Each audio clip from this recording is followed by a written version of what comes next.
దేవుని నామంలో కూడి వచ్చిన మీ అందరికీ నా వందనాలు. మరి మనం వాక్య భాగంలోకి వెళ్దాం. లూకాసు సువార్త 19వ అధ్యాయం 11-12 27 వచనాలు మనం ఒకసారి చదువుకుందాం. వారు ఈ మాటలు వినుచుండగా తాను యెరూషలేమునకు సమీపమున ఉండుట వలనను దేవుని రాజ్యము వెంటనే అగుపొండని వారు తలచుచుంట వలనను ఆయన మరి ఒక ఉపమానము చెప్పెను. ఏమనగా, రాజకుమారుడు ఒక రాజ్యము సంపాదించుకొని మరలా రావాలెనని దూరదేశమునకు ప్రయాణమై తన దాసులను 10 మందిని పిలిచి వారికి 10 మీనలనిచ్చి నేను వచ్చే వరకు వ్యాపారం చేయడని వారితో చెప్పాను. అయితే అతని పట్టణస్థులు అతని ద్వేషించి ఇతడు మమ్ము నేలుట మాకిష్టము లేదని అతని వెనుక రాయబారము పంపిరి. అతడు ఆ రాజ్యము సంపాదించుకొని తిరిగి వచ్చినప్పుడు ప్రతివాడును వ్యాపారము వలన ఏమేమి సంపాదించెనో తెలుసుకొనుటకై తాను సొమ్ముమిచ్చిన దాసులను తమ యొద్దకు పిలువమని ఆజ్ఞాపించెను. మొదటివాడు ఆయన ఎదుట వచ్చి, అయ్యా, మీ మీన వలన 10 మీనాలు లభించినని చెప్పగా అతడు, బల మంచి దాసుడా, నీవు ఈ కొంచెములో నమ్మకముగా ఉంటివి గనుక 10 పట్టణముల మీద అధికారివై యుండుమని వానితో చెప్పెను. అంతటా రెండవ వాడు వచ్చి, అయ్యా, నీ మీన వలన 5 మీనాలు లభించిననగా అతడు, నీవును 5 పట్టణముల మీద ఉండుమని అతనితో చెప్పెను. అంతటా మరి ఒకడు వచ్చి, అయ్యా, ఇదిగో నీ మీన, నీవు పెట్టిన దానిని ఎత్తుకుని వాడవును, విత్తిన దానిని కోయి వాడవునై కట్టినడవు గనుక నీకు భయపడి దీనిని రుమాలున కట్టి ఉంచుతునని చెప్పాను. అందుకతడు, చెడ్డదాసుడా, నీ నోటి మాట బట్టియే నీకు తీర్పు తీర్చుదును. పెట్టని దానిని ఎత్తువాడను, విత్తిన దానిని కోయువాడునై కఠినుడనని నీకు తెలిసి ఉండగా నీవెందుకు నా సొమ్ము సాహుకారుల యొద్ద నుంచలేదు? అట్లు చేసి ఉండిన ఎడల నేను వచ్చి వడ్డీతో దానిని తీసుకుందునే అని వానితో చెప్పి వీని యొద్ద నుండి ఆ మీన తీసుకొని 10 మీనలు గనవానికి ఇయుడని దగ్గరగా నిలిచిన వారితో చెప్పాను. వారు, అయ్యా, వానికి 10 మీనలు కలవే అనిరి. అందుకతడు, కలిగిన ప్రతివానికిని ఇయ్యబడును, లేని వాని యొద్ద నుండి వానికి కలిగినదియు తీసివేయుడని మీతో చెప్పుచున్నాను. మరియు నేను తమ్మును ఏలుటకు ఇష్టము లేని నా శత్రువులను ఇక్కడికి తీసుకుని వచ్చి నా ఎదుట సంహరించుడని చెప్పాను. హల్లెలూయా. మరి ఈ వాక్య భాగము మనకు ఒక జీవితంతో ముడిపడి ఉంది. మనము ఆల్రెడీ ఒక సిరీస్ ఫాలో అవుతున్నాం. మొట్టమొదటిగా మనము రిలేషన్షిప్ విత్ మనీ, మరి relationship with time, relation with death అని మానవుడుకు మరి మరణానికి, మానవుడికి మరి అలాగనే మరి మనీకి, ధనముకు, మరి మానవుడికి సమయానికి ఉన్న ఒక రిలేషన్ను మనము చూస్తూ వచ్చి ఉన్నాం. అయితే ఈరోజు మనము మానవుడికి జీవానికి అంటే రిలేషన్ విత్ లైఫ్ మనము ఈరోజు చూడబోతున్నాం. జీవితంలో మన జీవితంతో మనకు ఉన్న సంబంధము ఎందుకు తెలుసుకోవాలంటే, ఈ లైఫ్ అనేది మనకు దేవుడిచ్చిన ఒక ఆపర్చునిటీ. మరి అంతేకాకుండా లైఫ్ అనేది దేవుడిచ్చిన ఒక బహుమానం. Life is a gift. మరి అంతేకాకుండా లైఫ్ అనేది దేవుడు మనకిచ్చిన ఒక బాధ్యత. Life is a responsibility. 19వ అధ్యాయము మరి 48 వచనాలు దీనిలో ఉన్నాయి. మరి ఈ యొక్క 48 వచనాలను మనము 3 భాగాలుగా డివైడ్ చేస్తే, మొదటిగా మనం చూస్తే మరి 19వ అధ్యాయము 1-10 వచనాలు మరి రక్షణ దినముగా మనము చూడొచ్చు. మరి ఎ డే ఆఫ్ సాల్వేషన్గా. మరి రెండవది చూస్తే లూకాసు సువార్త 19:11-27 వచనాలు చూస్తే మరి విమర్శ దినముగా మనం ఇక్కడ దీన్ని మనము చూడవచ్చు. మరి ఎ డే ఆఫ్ ఎవాల్యుయేషన్.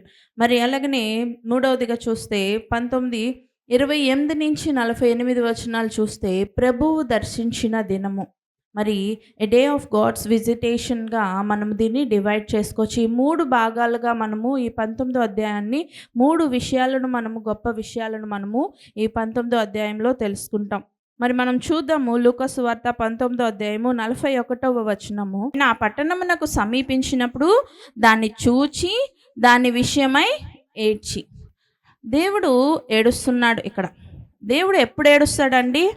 రాబోయే మన ఉగ్రత, రాబోయే మన కష్టకాలాన్ని చూసి ముందరే ఏడుస్తాడు. మనము ఏడుస్తాం. ఎప్పుడు ఏడుస్తాం? అంతా అయిపోయి తగలడిపోయినప్పుడు ఏడుస్తాం. మొత్తం మొత్తం అటాష్ అయిపోయాక ఏడుస్తాం. ముందే మనము ఏడము. ఎందుకంటే మనము దాన్ని గుర్తించే జ్ఞానము మానవుడికి లేదు. ఉన్నా కూడా దాన్ని వాడడం. ఉంచుకునే జ్ఞానం వైపుగా ఆయనతో దేవుడికి ఏముందో మనకి అదే ఉన్నట్లుగా దేవుడు మనల్ని చేశాడు కదా. ఆయన మహిమను మనకు నింపాడు కదా.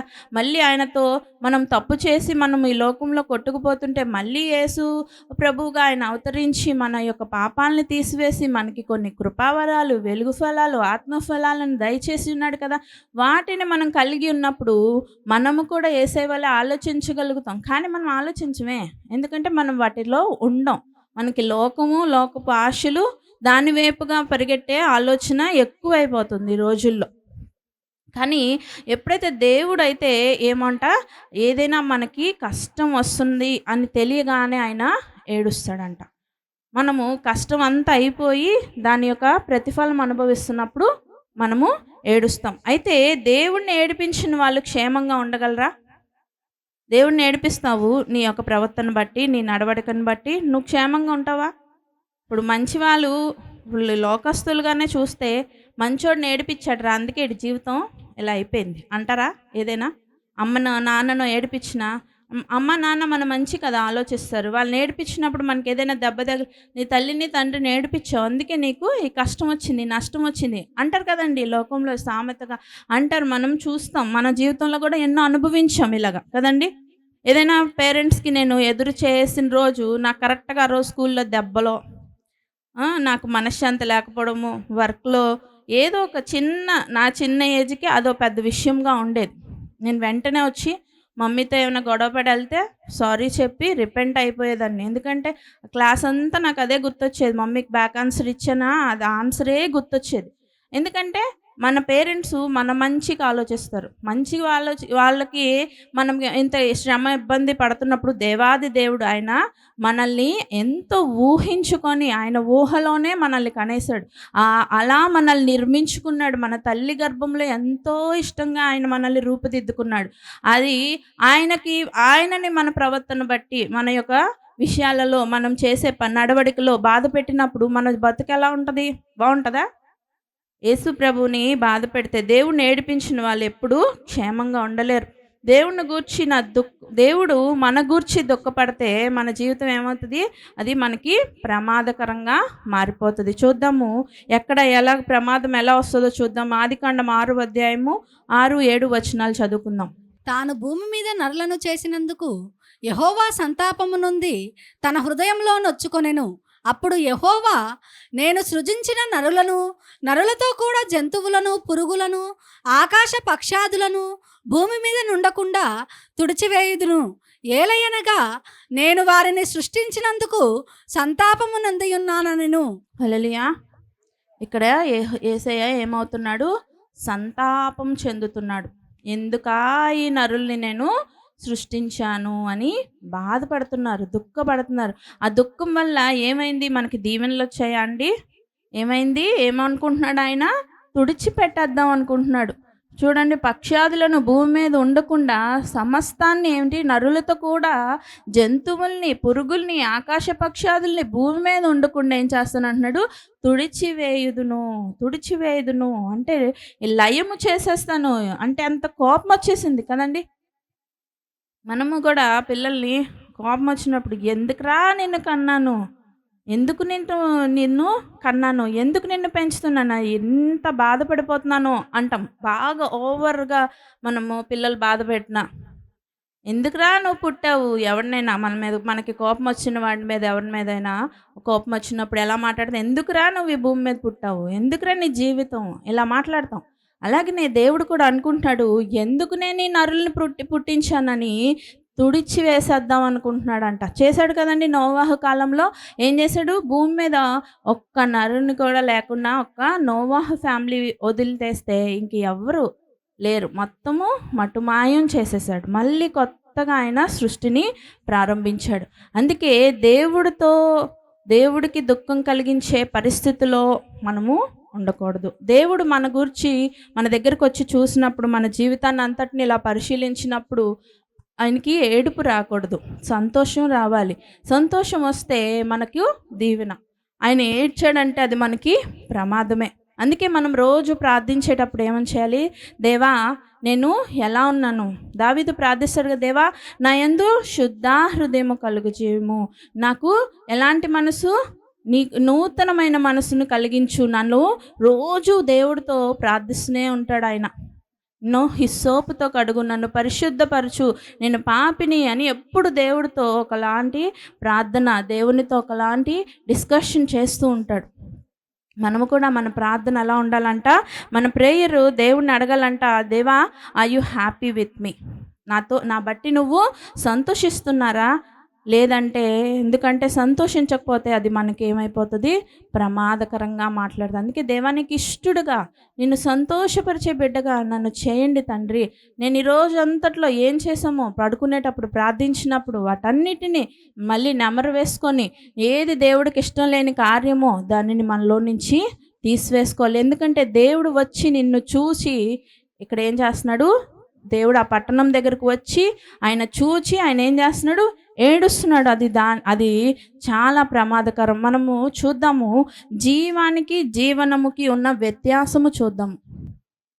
Difference between life and living. జీవము అంటే లైఫ్, జీవనము అంటే లివింగ్. అంటే జీవం అంటే ఏంటంట? లైఫ్ అంటే మన ప్రాణము, మన జీవితము. మరి జీవనం అంటే మన యొక్క లివింగ్, అంటే మన యొక్క దినము జరిగే కార్యం. చూడండి, జీవితంతో మనకున్న సంబంధం ఏంటో చూద్దాం. జీవము అంటే నీ ఆయుష్ యొక్క ప్రారంభం, నీ యొక్క బర్త్ టు డెత్, అది జీవం, నీ లైఫ్. జీవితం అంటే ఏంటి? నీవు బ్రతికి ఉండడం అనేది జీవం. అంటే నువ్వు నీ యొక్క మనుగడ సాగించడం అనేది జీవం. జీవనము అంటే పోషించుకుంటూ ఉండడం. అంటే ఇది ఒక కంటిన్యూస్ ప్రాసెస్. నీ లైఫ్ అంతా పుట్టిన దగ్గర నుంచి అది అలా ఉండిపోరు కదా, బేబీలాగా. బేబీని కొన్నాళ్ళు మదర్ ఫీడ్ చేస్తారు, తర్వాత పేరెంట్స్ ఒక దీనిలో పెరుగుతాడు, మళ్ళీ అలా పెరుగుతూ తనని పోషించుకునే ఒక జీవితం, దానిని జీవనం అంటారు. జీవించడం ఇది మెయిన్ అన్నమాట. జీవించడం అనేది ఏంటంట? ఒక ఉద్దేశము కొరకు. హల్లెలూయా. చాలామంది జీవించున్నారు కానీ జీవించడం లేదంట. జీవించి ఉన్నారంటే అలైవ్గా ఉన్నారు, ప్రాణంతో ఉన్నారు, బ్రతికి ఉన్నారు, పోషించుకుంటున్నారు, కానీ జీవించడం లేదంట. అంటే దేవుని ఉద్దేశాన్ని, ఏ ఉద్దేశముతో దేవుడు నిన్ను పుట్టించాడో ఆ ఉద్దేశాన్ని వెతకటం లేదు, దాన్ని పూర్తి చేయటం లేదు, దాన్ని ఫుల్ఫిల్ చేయట్లేదు. ఇగోండి, దేవుడు ఈ జీవితము ఎందుకు ఇచ్చాడో మనతో ఈరోజు మాట్లాడాలనుకుంటున్నాడు.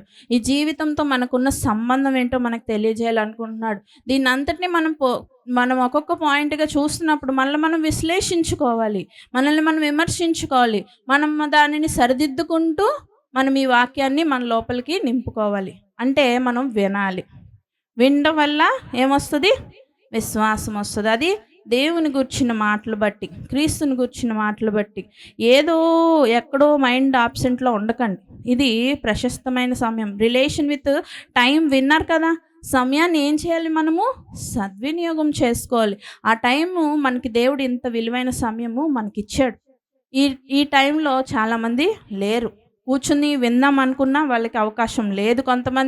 కొంతమంది లేరు భూమి మీద. మనకిచ్చిన అవకాశాన్ని మనం సద్వినియోగం చేసుకుందాం ప్రియులారా. అయితే ఈ జీవించడం అనేది ఒక purpose, living for a purpose, ఒక ఉద్దేశము కొరకు. చాలామంది జీవిస్తున్నారు కానీ వాళ్ళేంట జీవించడం లేదంట. అంటే గురి లేకుండా, ఉద్దేశం లేకుండా జీవిస్తున్నారంట. మనం ఇందాక చదువుకున్న ఉపమానంలో కూడా చూస్తే ఆయన వెళ్ళిపోతూ ఏం చేస్తున్నాడు? ఆ యొక్క ఓనరు ఏం చేస్తున్నాడు? ఒకరికి మనీ ఇచ్చాడు, అందరికీ ఈక్వల్గా ఇచ్చాడు. ఇచ్చి వెళ్ళిపోయాడు. ఒక మీనాలు ఇచ్చి వెళ్ళాడు. ఆయన రిటర్న్ వచ్చినప్పుడు ఒక ఆయన ఏం చేశాడు, 10ని డబుల్ చేశాడు. ఇంకొక ఆయన 5 చేశాడు ఎక్స్ట్రా. ఇంకొక ఆయన అంట రుమాల్లో కట్టుకొని దానిని ఆయనకిచ్చి మూసుకొని ఉండకుండా ఎగస్ట్రాలు చేయకుండా ఏమంటున్నాడు, విమర్శిస్తున్నాడు దేవుడినే, ఆ యొక్క యజమానుడిని. ఏమంటున్నాడు, నువ్వు పెట్టని దానిని విత్తని దానిని కోయివాడవు, ఎత్తుకొని వాడవును, విత్తని దానిని కోయివాడువునైనా కఠినుడవు గనుక నీకు భయపడి దీనిని రుమాలున కట్టి ఉంచితినని చెప్పాను.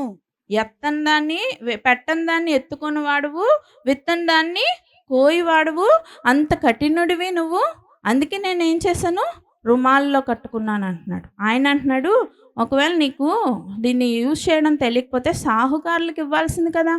షావుకారులు అంటే వడ్డీ వ్యాపారం చేస్తారు కదండి, వాళ్ళకి ఇవ్వచ్చు కదా. వాళ్ళ వడ్డీ చేసేసి ఉంటే అది తెచ్చి నాకు ఇద్దువు కదా. నీకెలాగో ప్రయాసపడడం రాదు, కానీ నువ్వు కనీసం ప్రయాసపడిన వాళ్ళకైనా ఇవ్వచ్చు కదా అని అంటున్నాడు. ఒక ఎగ్జాంపుల్ చెప్తాను, మీకు ఇది అర్థమవుతుందో లేదో. ఒక 100 రూపీస్ తీసుకుందాం మనం.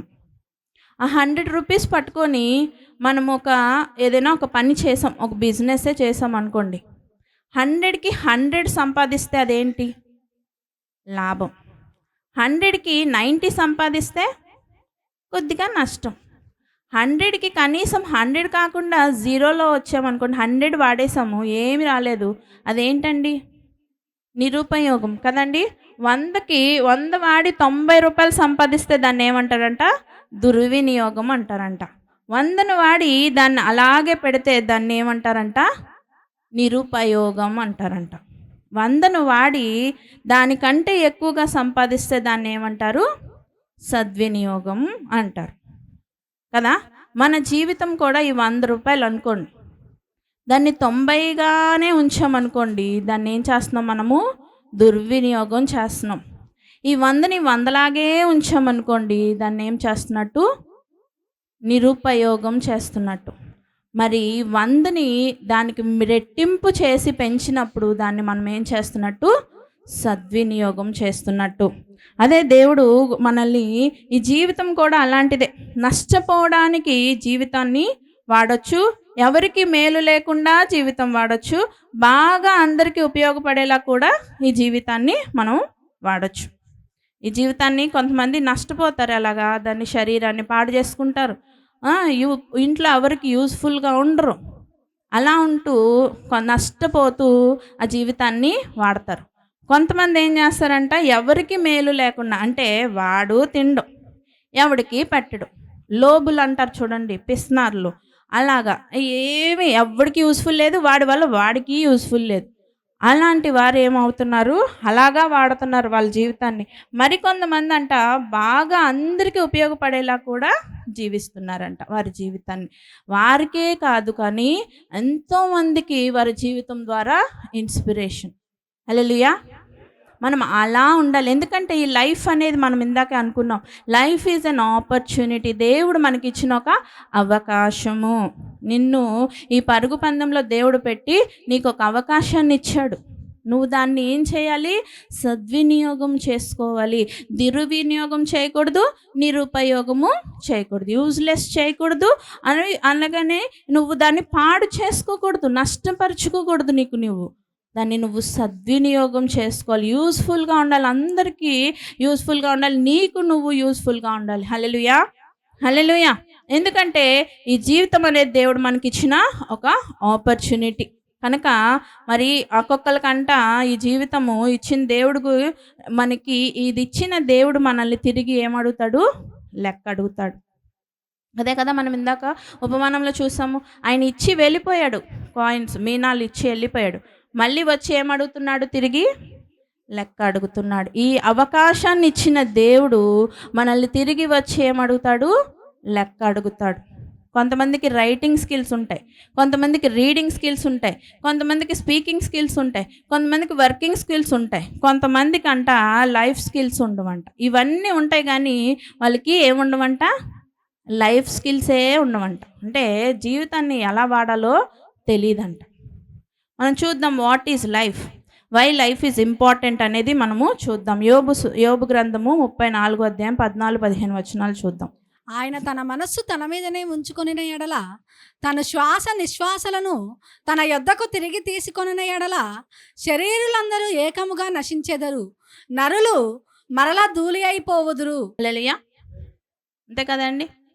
ఆయన తన మనసు తన మీదనే ఉంచుకొనిన ఎడల, తన శ్వాస నిశ్వాసములను తన యొద్దకు తిరిగి తీసుకొనిన ఎడల, శరీరులందరూ ఏకముగా నశించెదరు, నరులు మళ్ళా ధూళి అయి. అంతే కదండి. దేవుడు తన యొక్క మనసు తన దగ్గరే ఉంచుకొని, తన ఇచ్చిన మనకి ఆయన ఊపిరే ఊదిన ప్రాణాలే కదండి మనవి. ఏమైంది?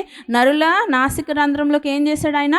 జీవాయువు ఊదవుగా నరుడు జీవాత్మాయను. అదే మన శ్వాస నిశ్వాసములు దేవుడివే కదా. ఆయన తీసేసి దాన్ని ఆపేస్తే ఏమైపోతామంట? మనము ఆ క్షణమే ఏకముగా నశించిపోతాము, మరలా మనము ధూళైపోతాం. ధూళిలో నుంచే కదా మనల్ని తీసాడు. ఆయన ఊపిరి లేకపోతే ఈ శరీరానికి ఈ నిలబడదు, ఇది ఇలాగా మోషన్ ఉండదు, ఇలా అందు, కళ్ళు ఆడించదు, మాట్లాడదు, ఏమీ లేదు. అంతే కదండి. డెడ్ బాడీస్ దగ్గర వాళ్ళు అప్పుడు దాకా మనతో మాట్లాడుతూనే ఉంటారు, మన మధ్యనే ఉన్నారు, మనము వాళ్ళు కలిసి జీవించిన వారమే. కానీ ఆ టైంలో ఎందుకు ఏడుస్తాము? వాళ్ళు ఇంకా ఆ మూమెంట్ ఉండదు. ఎందుకంటే ఆ ప్రాణము దేవునిది, దేవుని దగ్గరికి వెళ్ళిపోయింది. అది లైఫ్ అంటే ఏంటంటే ఈ ఊపిరి ఎవరిది? దేవుడిచ్చింది.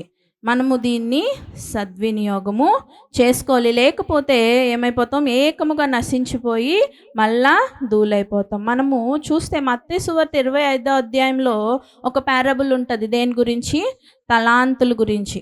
మరి ఇప్పుడు మన 19వ అధ్యాయము లూకా సువార్తలో చూస్తే మనం ఇక్కడ కాయిన్స్ గురించి, అంటే మీనాల గురించి మనకి ఇక్కడ ఒక పారబుల్ ఉంది, అంటే ఉపమానం ఉంది.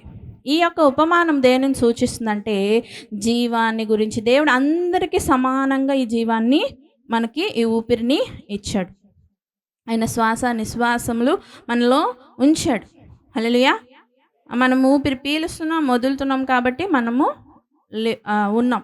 ఊపిరి పీల్చి అలా ఉండిపోయినా బతకం, వదిలి అలా ఉఫ్ అని వదిలినా ఉన్నాం. రెండు ఉండాలి, శ్వాస ఉండాలి, నిశ్వాస ఉండాలి.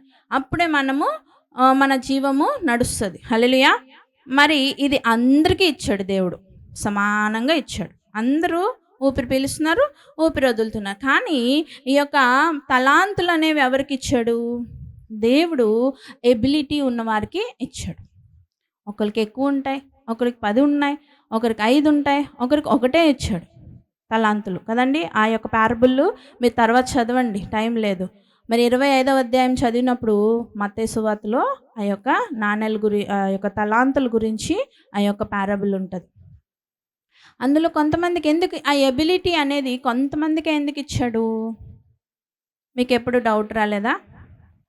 ఎందుకంటే డిఫరెన్స్ ఏంటంటే లైఫ్ అండ్ లివింగ్కి డిఫరెన్స్ మనము ఇక్కడే చూడాలి. జీవితం అంటే అది దైవానుగ్రహం, దేవుడిచ్చిన అవకాశం, దేవుడిచ్చిన ఒక గిఫ్ట్, అదొక వరం. కానీ జీవించడం అనేది దేవుడిచ్చిన అవకాశం. మనము మన అవకాశాన్ని ఏం చేసుకుంటున్నాం? మనం ఒక్కొక్కరు సరిగ్గా యూజ్ చేసుకుంటున్నారు ఈ లివింగ్లో, కొంతమంది నష్టపెట్టుకుంటున్నారు, కొంతమంది ఉపయోగం చేసుకుంటున్నారు, సద్వినియోగం చేసుకుంటున్నారు, కొంతమంది అలాగే ఎక్కడేసిన గొంగలి అక్కడే ఉంటున్నారు. ఇది అంటే మనం చూస్తే దీన్ని బట్టి దేవుడు ఫోర్స్గా ఎవరి లోపలికి రాడు. ఎందుకు? ఒకరు ఇలా ఉన్నారు, ఒకరు అలా ఉన్నారు, ఒకరు ఇలా ఉన్నారంటే దేవుడు ఫోర్స్గా ఎవరిలోకి రాడు. మీరు చూసినట్లయితే లూకా సువార్త 5వ అధ్యాయం 3వ వచనంలో ఆయన ఆ దోణిలలో సీమోనుదైన ఒక దోణి ఎక్కి దరి నుండి కొంచెము త్రోయమని అతనిని అడిగి కూర్చుండి దోణిలో నుండి జనసమూహములకు బోధించుచుండెను. చూసారా ఏమంట? ఆయన దోణిలో నుండి సీమోనుదైన ఒక దోణి ఎక్కి దరి నుండి కొంచెము తోయమని అతనిని అడిగాడా? అడగకుండా ఎక్కేసి తీసుకెళ్ళిపో అన్నాడా? అడుగుతున్నాడు. ఏమని? నన్ను కూర్చొనిస్తావా? నేను బోధించాలి నీ యొక్క దోణిలో అని. అంటే మన జీవితం అనే ఈ దోణిలో మన దేవుడు మనల్ని ఫోర్స్ఫుల్గా రాడు. నేను వచ్చేస్తా, నేను ఉంటా, నువ్వు నా మాట వినాలి అలా అన్నడు. నువ్వు అడుగుతాడు నిన్ను. అదే కదా అంటున్నాడు రెవల్యూషన్‌లో. మరి ప్రకటన గ్రంథం 3:20లో చూస్తే ఏమంటున్నాడు? ఇదిగో నేను తలుపు నొద్ద నిలుచుండి తట్టుచున్నాను. ఎవడైనను నా స్వరము విని తలుపు తీసిన ఎడల నేను అతని యొద్దకు వచ్చి అతనితో నేనును నాతో కూడా అతడును భోజనము చేయుదుము. హల్లెలూయా. ఏమంట? తలుపు తడుతున్నాడు ఆయన. ఆయన రావచ్చు కదా, అంతే కదా. ఆయన క్లోజ్ చేసిన డోర్‌లోంచి ఆయన రాలేరా? తట్టాలా? ఆయనకి లేదా? శక్తులు లేవా ఆయనకి? కానీ దేవుడు అలా కాదు కదా, ఆటిలోంచి వచ్చేస్తాడు. వచ్చాడు కదా. ఇప్పుడు డోర్ తీసావేంటి నువ్వు దేవుడికి? ఆయన మన మధ్యలో ఉన్నారు కదా, మాట్లాడుతున్నారు కదా మనతో. అది ఆయన శక్తి. కానీ నీ లోపలికి నువ్వు పిలవాలంటే ఆయన పిలుస్తాడు. అమ్మా నేను రానా? దేవుడు మనల్ని పిలుస్తాడు. పిలిచినప్పుడు నువ్వు ఆ స్వరం విని నువ్వు డోర్ తీస్తేనే నీలోకి వచ్చి నీ జీవితంలోకి వచ్చి ఆయన నీ ఎబిలిటీస్ని పెంచుతాడు. హల్లెలూయా. నీకు జ్ఞానాన్ని ఇస్తాడు, నిన్ను ఎన్నో తలాంతులు గలవాడిగా చేస్తాడు, నిన్ను ఇంకా ఉన్నతమైన స్థితిలోకి తీసుకువెళ్తాడు. ఎప్పుడు నువ్వు లోబడి ఆయనను అంగీకరించి ఆయనను అలౌ చేస్తేనే. ఆయన ఫోర్స్ఫుల్గా దేవుడు రాడు. ఎందుకంటే తట్టేవాడే మర్యాదస్తుడు, నెట్టేవాడెవడు? ఎలాంటి వాడంట? మర్యాద లేనివాడు. హల్లెలూయా. అంతే కదండి. కొంతమంది ఇలా డబ్బు మన తలుపు తోసుకొని వచ్చేస్తారు, కొంతమంది లాక్ చేసి వస్తారు. అది మర్యాద కదండి. మనము అవతల వాళ్ళు మేబీ ఇప్పుడు ఫారెన్లో చూడండి, పిల్లలు డే 1 నుంచి వాళ్ళని నర్సింగ్ ఇస్తున్నప్పటి నుంచి వాళ్ళు వేరే రూమ్లో పెంచుతారు, ఆ పేరెంట్స్ వేరే రూమ్లో పడుకుంటారు. అలాగని డోర్ లాక్ చేసుకోరు వాళ్ళేమి. కానీ పిల్లలు వాళ్ళ సొంత బిడ్డలే వాళ్ళని మీట్ చేయడానికి వెళ్ళినప్పుడు ఏం చేస్తారు? డోర్ నాక్ చేస్తారు. డాడీ మమ్మీ అంటే కమిన్ అంటే వాళ్ళు వెళ్తారు. అది ఏంటి? మర్యాద కదండి. ఇప్పుడు మన ఆఫీసర్స్ దగ్గరికి వెళ్తాం, పెద్దోళ్ళ దగ్గరికి ఏం చేస్తాం? మనము డోర్ నాక్ చేస్తాం. లేకపోతే ఏదో మనకు తెలిసిన వాళ్ళకి ఇలా డోర్ తోసుకొని వెళ్ళిపోయి ఆయన దగ్గర చైర్లో కూర్చొని ఏంటి అని ఇలా మాట్లాడతామా? ఊరుకుంటారా? అక్కడ ఉండేవాళ్ళు కొట్టి నెట్టేస్తారు మనల్ని. అది ఏంటి? అది ఒక మంచి గుణం, మర్యాద. నెట్టుకొని వచ్చేస్తాడు ఆడెవడు, పిలవకపోయినా వస్తాడు ఆడే మన ఫ్రెండ్ కదండి. ఫ్రెండే నాడు కాదా? నవ్వుతారేంటి? ఆడే కదా. ఆడిని వెంటనే తోసుకొని వచ్చేస్తాడు. దేవుడు మనల్ని అడిగి వస్తాడు, ఫోర్స్ఫుల్గా ఆయన రాడు. ఈ సాతాన్ గాడు అలాంటి ఏం లేదు, మానం మర్యాద అడికి ఏం ఉండదు, తోసుకొని వచ్చేస్తాడు లోపలికి. కనుక మనము మర్యాదస్తుడికి మర్యాద ఇస్తే మన జీవితము బాగుంటుంది కదండి. లేకపోతే మన జీవితము వ్యర్థమైపోతుంది. ఈ యొక్క జీవితం అనే నావలోకి, సీమోను దోణిలోకి దేవుడు వచ్చినప్పుడు ఎలా అడిగి వచ్చి కూర్చుండి బోధిస్తున్నాడో, మనల్ని కూడా మన దేవుడు అడుగుతున్నప్పుడు ఈ దోణిలోకి మనం ఎక్కించుకుంటే మన జీవితాన్ని సరైన మార్గంలోకి మనల్ని ముందుకు తీసుకువెళ్తాడు. లేదా మన జీవితము అడగకుండా వస్తాడు కదా వాడు, అస్తవ్యస్తంగా మనల్ని వాడికి నచ్చిన స్టైల్లో తీసుకొని వెళ్ళిపోతాడు. జీవంలో దేవుని పాత్ర ఉంటుంది, జీవించడంలో దేవునితో కలిసి నీ పాత్ర ఉంటుంది. హల్లెలూయా. జీవం అంటే నువ్వు జీవముగా ఈ భూమి మీద అవతరించడానికి దేవుని పాత్ర, అక్కడ వరకే దేవుడి పాత్ర. నువ్వు జీవించడంలో నీ యొక్క లైఫ్ అంతా నువ్వు లివ్ చేస్తున్నావు కదా, దాంట్లో దేవునితో కలిసిన నీ యొక్క యాత్ర నడవాలి. హల్లెలూయా. హల్లెలూయా. జీవనము అనేది విత్తనం లాంటిదంట, జీవించడం అనేది చెట్టు ఎదుగుదల లాంటిదంట. హల్లెలూయా. మన జీవం అంట ఒక విత్తనం ఎంత ఉంటుంది? అది స్టార్ట్ అవుతుంది దాని జీవితం, అక్కడ దాని జీవితం జీవించుతుంది. అది ఎలాగా? అది చెట్టు అవుతుంది, మొక్క అవుతుంది, చెట్టు అవుతుంది, వటవృక్షం అయ్యి అది ఫలిస్తుంది. ఆ ఫలింపు, ఆ ఎదుగుదల అనేది జీవించడం. హల్లెలూయా. మరి ఈ యొక్క జీవితము అనేది నేనేమై ఉన్నాను అనేది జీవం అంట. జీవించడం అనేది నీవేమవుతావో అనేది జీవించడం అంట. హల్లెలూయా. ఇలా మనము జీవంకి జీవించడానికి ఇప్పుడు వరకు వ్యత్యాసాలు చూసుకుంటూ వచ్చాము. ఇప్పుడు చూద్దాము ఈ యొక్క హ్యూమన్ లైఫ్ని మరి దేవుడు ఏ విధంగా కంపేర్ చేశాడో. ఈ హ్యూమన్ లైఫ్ వేటితో కంపారిజన్ చేయబడిందో చూద్దాము. మొదటిగా యాకోబు 4:14లో, రేపేమి సంభవించునో మీకు తెలియదు, మీ జీవమే పాటిది, మీరు కొంతసేపు కనబడి అంతలో మాయమైపోవు ఆవిరి వంటి వారే. హల్లెలూయా. మనం ఎటువంటి వారమంట?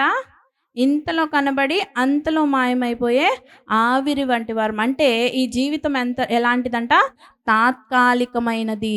మరి రెండవది చూద్దాం. 1 పేతురు 1:24.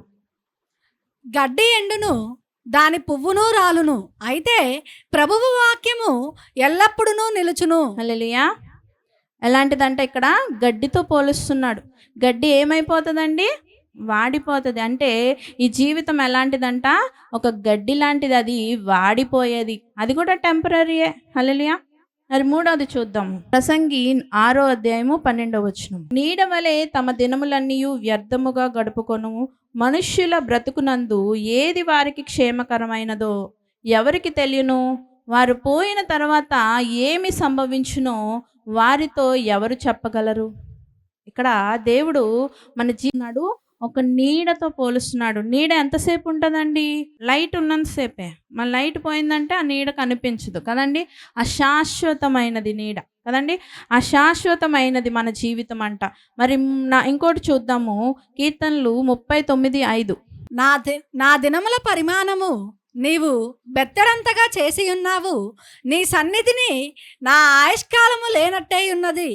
ఎంత స్థిరుడనైనను ప్రతివాడును కేవలము వట్టి ఊపిరి వలె ఉన్నాడు. హల్లెలూయా. ఎంత ఉందంట మన జీవిత కాలము? బెత్తడంత. బెత్తడు ఎలాగుంటా చూపియండి నాకు. అంటే కురచైనది, అంటే చాలా తక్కువ. మన జీవితము ఎంత తేలికగా కొలవగలిగిందనమాట. తేలికగా కొలవదగిందంట ఈ జీవితం అనేది. మరి ఇంకోటి చూద్దాం. ఇంకొక వచనంలో ఒక భక్తుడు, మరి కీర్తనలు 90:9 చూద్దాం. నీ ఉగ్రతను భరించుచునే మా దినములన్నీ గడిపితిమి, నిట్టూర్పులు విడిచినట్టు మా జీవితకాలము జరుపుకొందుము. నిట్టూర్పులు విడిచినట్టు మా జీవితకాలము. ఇక ఎలాంటిదంటే ఈ జీవితము నిట్టూర్పు, అంటే ముగింపు జ్ఞాపకం లేనంటి జీవితం అన్నమాట. ముగింపు అనేది ఒక జ్ఞాపకంగా లేనిటువంటిది ఈ జీవితంగా మనల్ని ఇక్కడ పోలుస్తున్నారు. మరి నెక్స్ట్ స్లైడ్ చూద్దాం. 40:7 ఏమైంది లేదా బైబిల్లో? యెహోవా తన శ్వాసము దాని మీద ఊదగా గడ్డి ఎండును, పువ్వు వాడును. నిశ్చయముగా జనులు గడ్డి వంటి వారే. గడ్డి ఎండిపోవును, దాని పువ్వు వాడిపోవును. మన దేవుని వాక్యము నిత్యము నిలుచును. అంటే మన జీవితం ఇక్కడ దేనితో పోల్చి ఉన్నది? పువ్వుతో పోల్చి ఉందంట. పువ్వు ఏమైపోతుందంట? రాలిపోద్దంట. అంతేనా? పువ్వు ఏమైపోతుంది? మార్నింగ్ ఎంతో బ్రైట్గా ఉంటుంది, ఫ్రెష్గా ఉంటుంది, మంచి ఫ్రేగ్రెన్స్ ఇస్తుంది. కొంచెం సేపు అయ్యాక మళ్ళీ మీ వర్క్ చేసుకొని రిటర్న్ వచ్చేటప్పుడు దాన్ని చూడండి, దాని రూపం ఎలా అయిపోతుంది? వాడిపోద్ది. మళ్ళీ రేపొద్దున చూసారు కదా, కిందన ఏ మొదల దగ్గర పడిపోయి ఉంటుంది. అంతే మన జీవితము అలాగా పువ్వుతో పోల్చబడింది ఇక్కడ. మరి ఇంకొక భక్తుడు, యోబు భక్తుడు చెప్తున్నాడు 7:7. నా జీవము వట్టి ఊపిరియే అని జ్ఞాపకము చేసుకొనుము, నా కన్ను ఇకను మేలు చూడదు. అంట మన జీవితం ఎలా ఉంది? ఒట్టి ఊపిరితో పోల్చబడిందంటే ఊహించలేనిది. ఎప్పుడు వస్తుందో ఈ ఊపిరి, ఎప్పుడు పోతుందో ఈ ఊపిరి తెలియదు కదండి. ఊహించలేనిది అన్నమాట. మరి నెక్స్ట్ చూద్దాం. 1 కొరింథీ 9:24. పందెపు రంగమందు పరిగెత్తు వారందరూ పరిగెత్తుదురు గాని ఒక్కడే బహుమానము పొందునని మీకు తెలియదా? అటువలే మీరు బహుమానము పొందినట్లుగా పరిగెత్తుడి. ఏంట? మన జీవితము ఒక పరుగు పందెముతో పోల్చబడింది. ఇక్కడ గురి, సహనము, క్రమశిక్షణ ఉండాలంట మన జీవితంలో. అటువంటిది మన జీవితం. మరి హెబ్రీ పత్రిక 11:13 చూద్దాం. వీరందరూ ఆ వాగ్దానంలో ఫలము అనుభవింపకపోయినను దూరము నుండి చూచి వందనము చేసి తాము భూమి మీద పరదేశులమును యాత్రికులమై ఉన్నామని ఒప్పుకొని విశ్వాసము గలవారై మృతునొందిరి. ఏంటంట? మనది ఈ జీవితం ఇక్కడ యాత్రతో పోల్చబడింది. యాత్ర అంటే ఒక ప్రయాణముతో ఈ జీవితము పోల్చబడింది. మనము ఇప్పుడు ఇవన్నీ ఎందుకు స్లైడ్స్ చూస్తున్నాము? హ్యూమన్ లైఫ్ దేంతో కంపేర్ చేయబడింది అనేది మనం చూస్తున్నాము కొన్ని వచనాలలో. మరి 1 తిమోతి 6:12లో కూడా చూద్దాము. విశ్వాస సంబంధమైన మంచి పోరాటము పోరాడము, నిత్య జీవమును చేపట్టుము, దాని పొందుటకు నీవు పిలువబడి అనేక సాక్షుల ఎదుట మంచి ఒప్పుకోలు ఒప్పుకుంటివి. ఇక్కడ పోరాటముతో పోల్చబడింది. పోరాటం అంటే యుద్ధ రంగము. యుద్ధ రంగంలో నువ్వు పోరాడుతున్నవి. జీవితం అంటే ఒక పోరాటం. అది ఫైట్ చేయాలి మనం ప్రతి దానికోసం, ప్రతి విషయంలో. మంచిని ఈవిల్ మీద గుడ్ అంటే చెడ్డని గెలిచే దానిలో మనము ఈ పోరాటం అనేది మనం పుట్టిన దగ్గర నుంచి చనిపోయే వరకు చేస్తూనే ఉండాలి యుద్ధ రంగంలో. మరి చివరి వచనం చూద్దాము. సామ్స్ కీర్తనలు 78:39. కాగా వారు కేవలము శరీరులై ఉన్నారనియు, విసరి వెళ్ళి మరల రాని గాలి వలె ఉన్నారనియు ఆయన జ్ఞాపకము చేసుకొనెను. విసిరి వెళ్ళి మరలా రాని గాలితో పోల్చబడ్డది మన జీవితం. విసిరి వెళ్ళిపోయిన గాలి మళ్ళీ మనకి అది తిరిగి రాదు. అంటే వెనుకకు తిరిగి రాదు మన జీవితం. హల్లెలూయా. ఎక్కడ ఉంది మన ఈ డే అయిపోయిందా, ఈ క్షణం అయిపోయిందా, ఇంటికి వెళ్ళిపోతామా, ఇది మళ్ళీ వస్తుందా, ఈ డే మళ్ళీ వస్తుందా, ఈ చర్చ్ నెక్స్ట్ చర్చ్ వస్తుంది, నెక్స్ట్ సభ వస్తుంది, కానీ ఈ సభ, ఈ సమయము, ఈ ఒక క్షణము మళ్ళా తిరిగి రాదు. అది ఈ జీవితం ఇక్కడ ఇన్ని వాటితో కంపేర్ చేయబడింది. మనం మొదటి నుంచి చూస్తే ఆవిరితో పోల్చబడింది, గడ్డితో పోల్చబడింది, నీడతో పోల్చబడింది, బెత్తెడు అంటే చిన్నది, అశాశ్వతమైనది, కురుచనైనది, తేలికైనదిగా కొలవబడింది. మరి అంతేకాకుండా నిట్టూర్పు, మరి పువ్వుతో పోల్చబడింది, ఊపిరితో పోల్చబడింది, పరుగు పందెముతో పోల్చబడింది, యాత్రగా పోల్చబడింది, పోరాటముగా పోల్చబడింది, విసిరి వెళ్ళి తిరిగి రాని మరల రాని గాలి వలె పోల్చబడింది. హల్లెలూయా. మరి గొప్ప గొప్ప భక్తులు వారి జీవిత అనుభవాలతో ఈ యొక్క గొప్ప మాటలు మనకు తెలియజేశారు. ఈ జీవితం అంటే ఏమీ లేదండి, దీనికోసం ఏంటో పోరాటం, ఆరాటం, మన యొక్క కష్టం, అప్పటికే నిట్టూర్పులు, అప్పటికే గొప్పగా నేనే గ్రేటు, అప్పటికే పడిపోతున్నాను, అప్పటికే నిలబడిపోయాను, అప్పటికే నేను బాగున్నాను, అప్పటికే నేను బాగోలేను. ఇది మనం ఈ జీవితంలో చేస్తున్నాం. అయితే ఈ జీవితము నువ్వెప్పుడైతే దేవుణ్ణి నువ్వు అలౌ చేసుకొని నీ దోణిలోకి, జీవితం అనే దోణిలోకి నువ్వు అలౌ చేసావో అప్పుడు నీ జీవితం అనే యాత్ర ఎలా వెళ్తుంది, ఈ పోరాటం అనేది మంచి పోరాటంగా మార్చబడుతుంది కదండి. సౌలుగా ఉన్నంతకాలం ఆయన పోరాటం దేని మీద ఉంది? చెడ్డ దాని మీదే ఉంది. ఆయన ఎప్పుడైతే సౌలు పౌలుగా మార్చబడ్డాడో ఆయన అంటున్నాడు కదా, మంచి పోరాటము పోరాడి తిని ఈ విశ్వాసాన్ని కాపాడుకుంటుని నా కొరకు నీతి కిరీటము ఉంది అంటున్నాడు. హల్లెలూయా. మన పోరాటం కూడా అలా మారిపోతుంది. ఎందుకంటే మన లైఫ్ని ఒక పోరాటంతో పోలుస్తున్నారు కదండి. ఆ పోరాటం ఎలా ఉండాలి? ఈ దేవునితో నువ్వు జతపడితే నీ దేవుడు నిన్ను మంచి పోరాటం పోరాడిన వాడిగా, నువ్వు వెళ్ళిపోయాక కూడా నీ గురించి కొన్ని సంవత్సరాలు, కొన్ని తరాలు మాట్లాడుకునేవాడిగా నిన్ను స్థిరపరుస్తారు. లేదా ఎప్పుడు పోతాడా ఈడు అని ఎదురు చూస్తారు ఫ్యామిలీలోనే కొంతమంది గురించి వినేటప్పుడు చాలా బాధగా ఉంటుంది. అది ఎంత ఘోరమైన జీవితం కదండి. సొంత భార్య వద్దనుకోవడం, సొంత బిడ్డలే వద్దనుకోవడం, సొంత భర్తే వద్దనుకోవడం. అలాంటి లైఫ్ ఉండకూడదు, మనం అలా జీవించకూడదు. కానీ ఈ జీవము జీవించడంలో నువ్వెవరితో ఉండాలి, యాత్ర ఎవరితో నడవాలి, ఏమవుతానో అని కాకుండా, ఎక్కడున్నా ఏమయ్యానో అని కాకుండా నువ్వేమవుతావో అనేది దేవుడితో నువ్వు ఎప్పుడైతే లింక్ అయిపోతావో ఆ మంచి యాత్రగా అది దేవుడితో కలిసిన యాత్రగా మార్చబడాలి. హల్లెలూయా, హల్లెలూయా. మరి అలాగా మనం చూసినట్లయితే ఈ జీవం ఇచ్చిన దేవుడంట మానవ జీవితాల్ని చూస్తాడంట, తోస్తాడంట, సాక్ష్యం ఇస్తాడంట, ప్రతిఫలం ఇస్తాడంట. మన జీవితాల్ని ప్రతిదీ ఆయన ఇప్పుడు చూసాం కదా, మనము ఉపమానమునే మనము బేస్గా తీసుకొని మనం ఇదంతా మాట్లాడుకుంటున్నాం కదా. అతను ఏం చేస్తున్నాడు? తిరిగి వచ్చి చూస్తున్నాడు, దాన్ని బట్టి వారికి సాక్ష్యం ఇచ్చి దాన్ని బట్టి ప్రతిఫలం ఇస్తాడు. అంతే ఆ యొక్క యజమానుడు మన దేవునితో పోల్చబడి ఉన్నాడు. ఆయన ఏం చేస్తున్నాడు? ఈ జీవం మనకి ఇచ్చినప్పుడు మీనాలు ఇచ్చాడు కాబట్టి ఆయన దాన్ని వచ్చి ఏం చేస్తున్నాడు? చూశాడు, తూచాడు, మరి సాక్ష్యం ఇచ్చాడు, ప్రతిఫలం ఇచ్చాడు కదండి. మరి లేని వాడి దగ్గర నుంచి తీసివేసి ఉన్నవాడి దగ్గర ఇచ్చేసాడు దాన్ని. హల్లెలూయా. అలాగనే మన దేవుడు కూడా మనకి ప్రతిఫలం ఇస్తాడు. ఈ ఊపిరిచ్చింది మన దేవుడే కదా! ఆయనంట మనల్ని చూస్తాడంట, తూస్తాడంట, సాక్ష్యమిస్తాడు, ప్రతిఫలం ఇస్తాడు. అలాగా కొంతమంది భక్తులు మన బైబిల్ గ్రంథంలో అనేక మంది ఉన్నారు. అనుకూలముగా జీవించిన వారు కొంతమందిని మనము చదువుకుందాం. వారి గురించి తెలుసుకుందాం. హేబేలు గురించి చూద్దాం. హెబ్రీ పత్రిక 11వ అధ్యాయము 4వ వచనం. విశ్వాసమును బట్టి హేబేలు కయీను కంటే శ్రేష్టమైన బలి దేవునికి అర్పించెను. దేవుడు అతని అర్పణలను గూర్చి సాక్ష్యం ఇచ్చినప్పుడు అతడు ఆ విశ్వాసమును బట్టి నీతిమంతుడని సాక్ష్యము పొందెను. అతడు మృతి నొందియు ఆ విశ్వాసము ద్వారా మాటలాడుచున్నాడు.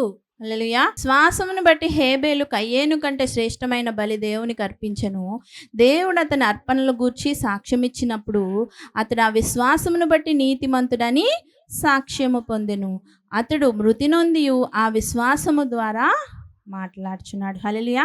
చూసారా, ఇక్కడ చూశాడు, మరి ఆయన మరి దాన్ని బట్టి తూచాడు. ఆ తూయడం వల్ల ఆయన దేవుడే అతని అర్పణలు గూర్చి ఏం చేస్తున్నాడంట, సాక్ష్యం ఇస్తున్నాడు. అంతేకాకుండా అటువంటి సాక్ష్యం పొందడమే కాదు కానీ ఆయన మృతి పొంది కూడా ఆ విశ్వాసం ద్వారా ఇంకా మనతో మాట్లాడుతున్నాడు. ఈరోజు నీతో హేబేల్ మాట్లాడుతున్నాడు కదా, నాలాగా ఉండు, నువ్వు నాలాగా జీవించు అని ఈరోజు మనతో అదే ప్రతిఫలము. ఈరోజు మనం ఈ భూమి వదిలి వెళ్ళిపోతే మనం ఒకరికి ఒక లెసన్గా ఉండాలి, మనం ఒక ఇన్స్పిరేషన్గా ఉండాలి, మనం ఒక మోడల్గా ఉండాలి. అదే ప్రతిఫలము. హల్లెలూయా. మరి మన బట్టి మన పేరు విని మనలా మారాలని ఒక నలుగురు మారారంటే అది మన లిస్టులోకే వస్తుంది కదా. రేపు మనం దేవుడి దగ్గరికి వెళ్ళినప్పుడు వాటన్నిటికీ మనము గిఫ్ట్స్ తీసుకుంటాం. హల్లెలూయా. ఆ విధంగా జీవించాలి. అందుకే నీ లైఫ్ని ఆ 100 రూపాయలని 90 లాగా కాదు, అలాగే 100తో కాదు, కానీ నువ్వేం చేయాలి, సద్వినియోగం చేసుకోవాలి, డబుల్ చేయాలి, త్రిబుల్ చేయాలి. నీకు ఇచ్చిన ఈ యొక్క 10 ఇయర్సే లైఫ్. నేను చిన్నప్పుడు సండే స్కూల్లో మా టీచర్ చెప్పిన స్టోరీ విన్నాను. ఆవిడ చెప్పారు, యేసయ్య దగ్గరికి వెళ్ళినప్పుడు అంటే మాకు అర్థం అవ్వాలని ఒక పారబుల్లా చెప్పారు. ఎన్ని మనం మంచి పనులు చేస్తే, ఎంతమందిని దేవుడిలోకి మనం నడిపిస్తే అన్ని స్టార్స్ దేవుడు మనకి కిరీటంలో పెడతారు అని చెప్పారు. అయితే ఒక 5 ఇయర్స్ బేబీ చనిపోయాడంట. చాలామంది వచ్చారంట, పెద్ద పెద్ద దైవజనులు. వాళ్ళు దైవజనులు అంటే 100,000 మందిని నడిపిస్తారు. వాళ్ళందరూ మంచిగా వాళ్ళ కిరీటం అంతా నింపబడిపోతున్నాయి. అయితే ఈ చిన్న 5 ఇయర్స్ బేబీకి ఏముంటుందిలే, వాడు పుట్టాడు చనిపోయాడు, వాడికి ఏమొస్తుంది, ఉట్టి కిరీటమే వస్తుంది అనుకుంటున్నారంట అందరూ. వాడి కిరీటంలో అలా పెడుతూనే ఉన్నాడంట యేసయ్య స్టార్స్. ఒక 30 మందినో 40 స్టార్స్ పెట్టాడంట. 5 ఇయర్స్ వాడి టర్మ్. ఆ దేవుడు వాడికి ఇచ్చిన అవకాశము, దేవుడు వాడికి ఇచ్చిన జీవము. కానీ వాడు ఆ జీవాన్ని ఎంత బాగా సద్వినియోగం చేసుకున్నాడు చూసారా. 5 కాదు, 40 స్టార్స్, 5 స్టార్స్ కూడా కాదు, 40 స్టార్స్ వచ్చాయంట. అంటే అది సద్వినియోగమే కదండి. హల్లెలూయా. మరి హేబేలు లైఫ్ టైము తక్కువే కయ్యేను కన్నా. కానీ తను చూసారా, ఎప్పుడో ఆదాము అవ్వకు పుట్టిన జనరేషన్, కొన్ని సంవత్సరాలేంటి, కొన్ని వేల కోట్ల సంవత్సరాలు అయిపోయాయి అనుకోండి. ఇప్పుడు కూడా నాతో హేబేలు మాట్లాడుతున్నాడు. తన విశ్వాసాన్ని మనలో కూడా ఆయన నింపుతున్నాడు. హల్లెలూయా. తన మృతి ఏమవుతుందంట, అతడు మృతి నొంది ఆ విశ్వాసము ద్వారా మనతో మాట్లాడుతున్నాడు. హల్లెలూయా. అందుకే దేవుడు మనల్ని చూసి వదిలిపెట్టాడండి. మన యొక్క ప్రతి శ్రమని గుర్తించే దేవుడు, మన ప్రతి కన్నీటిని ఆయన కవిలలో దాచుకునే దేవుడు. అంత గొప్ప దేవుడు మన దేవుడు. ఈ జీవము ఇచ్చాడు, ఎందుకు పుట్టించాడు దేవుడు నన్ను, ఏటి నాకు ఈ బతుకు అని ఎంతమంది అనుకుంటాం కదండి. వ్యర్థం, వేస్ట్, ఎందుకు నాకు ఇది సోది లైఫ్ అనేసి అనుకుంటాం. నేను చాలా సందర్భాల్లో అనుకునేదాన్ని, ఎందుక అని విసిగిపోతాం. కొన్ని సిచ్యువేషన్స్ మనల్ని ఏం చేస్తే విసిగిపోయేలా చేస్తాయి. కానీ విసిగిపోకూడదు. ఈ జీవితం దేవుడు మనకి ఇచ్చాడు. ఈ జీవితాన్ని మనం దేవుడితో కలిసి నడిచి దాన్ని గొప్పగా దేవుడికి మళ్ళీ ఆ అకౌంట్స్ని మనము అప్పచెప్పేయాలి. అకౌంట్ సెటిల్మెంట్ డే రోజు మనము మంచిగా సెటిల్ చేసుకోవాలి కదండి. ఇప్పుడు మార్చి నెల నడుస్తుంది. ఆడిటర్స్ సంవత్సరం అంతా జరిగింది ఏం చేస్తారు? ఆడిటర్కి అప్పచెప్పాలి అకౌంట్స్. అంటే అకౌంట్స్ మెయింటైన్ చేసిన ఈ ఇయర్ అంతా ఈ కంపెనీ ఎంత నడిపింది, బ్యాంక్ ఎంత తీసుకుంది లాభం అన్నీ చూపించి ఆడిటర్ దగ్గర వాటిని బ్యాలెన్స్ షీట్ చేయించాలి. అలాగనే మన లైఫ్ ఇంత టర్మ్, ఈ టర్మ్ అయిపోయాక మనం వెళ్ళిపోతాం ఏసే దగ్గరికి. అప్పుడు అకౌంట్స్ సెటిల్మెంట్ వస్తుంది. సెటిల్మెంట్ వచ్చినప్పుడు నీకు భయం వేయట్లేదా? నీకు నీ చిట్టా తీసి చదివి ఏమి ఇస్తాడు? దేనిలో ఇస్తాడు నీకు బ్లెస్సింగ్? దేనిలో నీకు వస్తాయి మార్క్స్ కదా? మళ్ళీ అప్పుడు నువ్వు ఇలా మాట్లాడతావా? ఇగో వీడు మాట్లాడుతున్నాడు కదా ఏమని, 10 రూపాయలు ఏం చేస్తాను రుమాల్లో దాచిపెట్టాను, ఎందుకంటే పెట్టిన దాన్ని ఎత్తువాడువు, విత్తిన దాన్ని విత్తని దాన్ని కోయవాడు అట. విత్తకుండా కోస్తాడా మన దేవుడు? అలా మాట్లాడతావు. మాట్లాడినప్పుడు ఏం చేస్తాడు? నిన్ను తీసి ఆ రుమాల్లోనే చుట్టి ఎక్కడేస్తాడు? నిప్పులో పారేస్తారు. అలాగా మనం ఉండకూడదు. కానీ ఈ అనుకూలమైన వ్యక్తుల లిస్టులో ఉన్నాడు చూడండి హేబేలు. మొదటిగా మనము ఆయన జీవితాన్ని బట్టి మనము కూడా ఆ విధంగా మనము ఉండాలని దేవుడి రోజు మనతో మాట్లాడుతున్నాడు. అలాగే రెండో వ్యక్తిని చూద్దాం. హెబ్రీ పత్రిక 11:5-6 వచనాల్లో, విశ్వాసమును బట్టి హానోకు మరణము చూడకుండునట్లు కొనిపోబడెను. అతడు కొనిపోబడక మునుపు దేవునికి ఇష్టుడై ఉండెనని సాక్ష్యము పొందెను. కాగా దేవుడు అతన్ని కొనిపోయెను గనక అతడు కనబడలేదు. విశ్వాసము లేకుండా దేవునికి ఇష్టుడై ఉండుట అసాధ్యము. దేవుని యొద్దకు వచ్చువాడు ఆయన ఉన్నాడనియు తన్ను వెదుకు వారికి ఫలము దయచేయవాడనియు నమ్మవలెను కదా. దేవుడు ఆయన దగ్గరికి వచ్చిన వారికి ఫలము దయచేయవాడు. హల్లెలూయా. ఇచ్చాడు కదా ఫలము. హానోకును ఎంతగా ఇష్టపడిపోయాడు దేవుడు. ఆయన కూడా అందరూ అంటాము, ఏంటి ఫలము ఎక్కడ మేము కష్టం, మాకు డే అంతా ఎక్కడ టైం మిగులుతుంది దేవుడితో గడపడానికి? మాకు భార్యనిచ్చాడా? నేను ఏదో చక్కగా మమ్మీ డాడీ నుంచి చదువుల నుంచి విడిపించుకున్నానంటే నాకు ఇప్పుడు పెళ్లి చేశారు. మరి భార్యతో గడపాలా? మరి భార్యన అయిపోయింది అనుకుంటే ఇంకో బిడ్డ వచ్చింది, ఆ బిడ్డతో గడపాలా? మరి ఇంకెక్కడ నాకు రెస్పాన్సిబిలిటీస్ ఎక్కువైపోతున్నాయి అక్క అంటారు ఇప్పుడు వచ్చిన కొత్త పెళ్ళిళ్ళు అయిన తమ్ముళ్ళు అందరూ. కానీ హానోకుని చూడండి, ఏం చేస్తున్నాడు ఆయన కూడా 365 సంవత్సరములు 365 సంవత్సరాలు కూడా ఏంటంట పిల్లల్ని కంటున్నాడు. ఆయన ఇంట్లో రెస్పాన్సిబిలిటీస్ చేస్తూ ఏం చేస్తున్నాడంట? దేవునితో నడిచెను. ఎంత బాగా నడిచాడంటే దేవుడికే ముద్దొచ్చేశాడు. ఆయనంట మరణాన్ని చూడకుండా దేవుడు ఎత్తుకొని వెళ్ళిపోయాడు. హల్లెలూయా. అడుగుతాడు, మరి మనల్ని లెక్క అడుగుతాడు కదా. మనం ఈ లోపు ఎలా ఉండాలో, అనుకూలముగా జీవించిన వ్యక్తులు ఏమేం చేశారో, వారు ఎటువంటి ప్రతిఫలం పొందారో మనం చూస్తున్నాం. రెండో వ్యక్తి హానోకును చూస్తే ఆయన ఎలాంటి ప్రతిఫలం పొందాడు? ఆయన ఎంతో దేవుడికి ఇష్టంగా నడిచాడంట. దానివల్ల ఆయనకి ఎంత ప్రతిఫలం, ఆయన బిడ్డలు, ఆయన కుటుంబం ఎంత దీవించబడి ఉంటుంది ఆయన బట్టి దేవుడు ఎంతగా ఆనందించాడు. ఆయనకి మరణమే చూడనివ్వలేదంట. హల్లెలూయా. ఆ మరణం ఎలా ఉంటుందో ఆయనకు తెలియదంట. ఎంత గొప్ప జీవితం. హల్లెలూయా. ఆయన మరణం ఆయనది చూడడం పక్కన పెట్టండి, ఆయన జనరేషన్ వరకు మీరు యూదాలో చూస్తే ఆయన ఆదాము మొదలుకొని హానోకు వరకు ఆయన మరణాలే లేవంట. ఆయన చనిపోయి ఆయన దేవుడి దగ్గరికి ఎత్తుబడే వరకు. హల్లెలూయా. ఆయన అడిగి ఉన్నాడు, నేను మరణాలు చూడకూడదు నా కళ్ళతో అని. ఆయన ఉన్నంత కాలము ఆదామును చూశాడు. ఆయన తర్వాత ఉన్న 7 తరాలు, 7వ వాడు అనమాట హానోకు. 7వ వాడు వరకు అందరినీ ఆయన 7 జనరేషన్స్ చూశాడు. ఇప్పుడేవో చేస్తున్నారు కదండి రీల్స్, జనరేషన్స్ రీల్స్.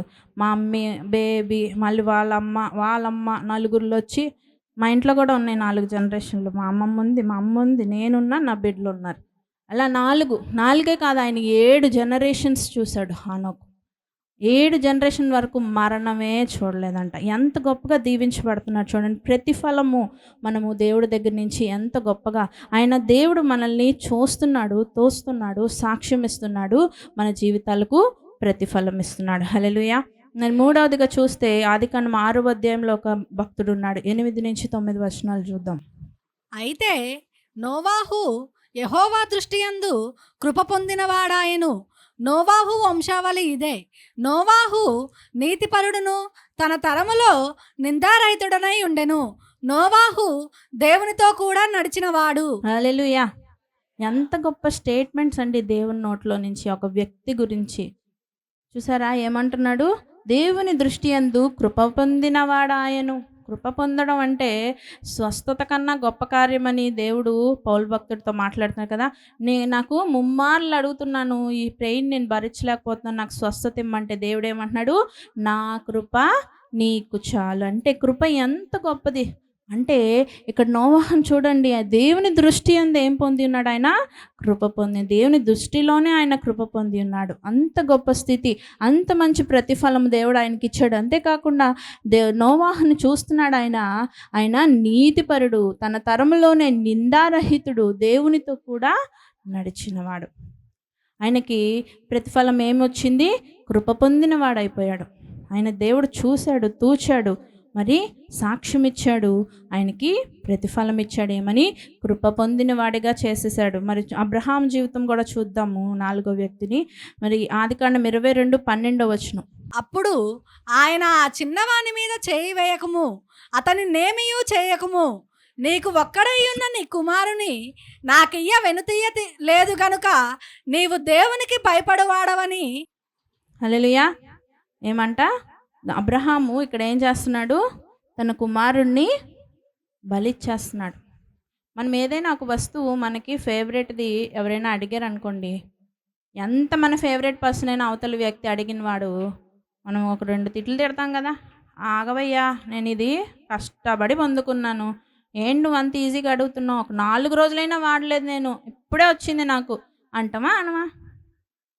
చాలా ఫేవరెట్ వస్తువు అది నీకు. అబ్రహాముకి అన్ని సంవత్సరాలు, 100 సంవత్సరాలకి ఒక బిడ్డ కలిగితే ఆ బిడ్డను ఏమడుగుతున్నాడు దేవుడు? బలిచ్చే అంటున్నాడు.